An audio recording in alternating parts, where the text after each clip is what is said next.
Ecological pyramids is going to be the last section of the learning target about how energy flows through an ecosystem. And ecological pyramids are actually a lot like food chains, so they're just represented in a different way that you'll see.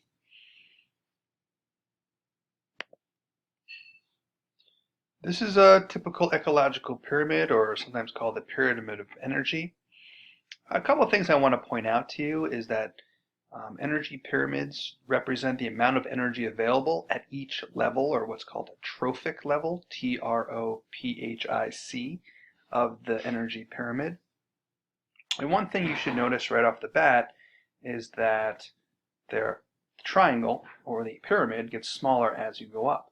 And that represents the amount of energy. So as you go up an energy pyramid, energy is lost to the environment, because plants use some energy to grow things that aren't necessarily consumed or passed on to the next level, which in this case is a herbivore. And herbivores grow and they move and they use up a lot of their energy that isn't necessarily passed on to a snake. A snake, for instance, doesn't eat the bones of a mouse, and it took the mouse energy to make those bones, but when the mouse is eaten by the snake, or the mouse gives its energy to the snake, it's not giving the energy from the bones because those are passed through the snake's digestive system.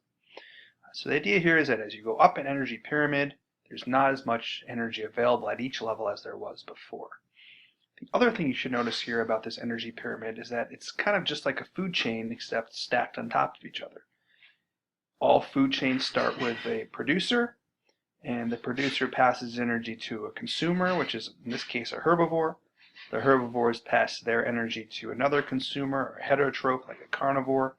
And then most food chains have a top carnivore that nothing else eats and doesn't give its energy to anywhere else. The other thing you need to know about energy pyramids is that all this energy, just like in food chains, just like in food webs, starts with the sun. And then as you go up the energy pyramid, you lose energy as heat. Now this is another way of looking at an energy pyramid. This is something that's called a biomass pyramid, or a pyramid of numbers. What you can see is that because there's more energy available as you go down the energy pyramid, as a result you can have more individuals from that particular level surviving at that particular spot in the energy pyramid. So here we see at the bottom of this energy pyramid, or of this pyramid of numbers, that there's 500 individual grass plants, because this is where the most energy is available in that particular part of the ecosystem.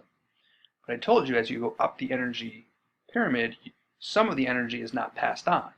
In fact, only about 10%, or maybe even less, is passed on from one level to the next. And because there's not as much energy available, that means that the next level can't have as many individual organisms as there were below it. And that's what you see exactly happening here. There's 500 individual grass plants, but only 10 individual herbivores, and only 1 individual carnivore. So only 1 carnivore. There's only enough energy by the time you get to the top of this energy pyramid, that 1 toad. Whereas before there was enough sun energy for 500 grass plants.